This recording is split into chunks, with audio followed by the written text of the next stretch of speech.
এই দেশের প্রবাসী ভাইয়েরা তারা প্রবাসে বসে কত কষ্ট, কত কি তাদের সেখানে মাথার ঘাম পায়ে, এই প্রবাসী ভাইদেরকে এই দেশ এখনো পর্যন্ত সম্মান করতে পারল না।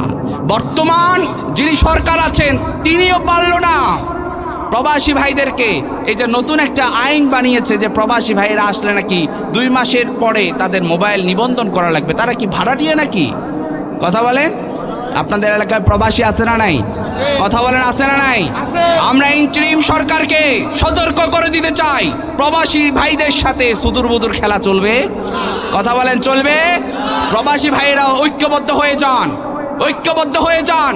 ইন্টারিম সরকারকে বলে দেন যে একটা রেমিটেন্স আমরা পাঠাবো না যদি যতক্ষণ না পর্যন্ত এই আইনগুলো, ফালতু ফালতু আইনগুলো যতক্ষণ না পর্যন্ত উইথড্র না করে।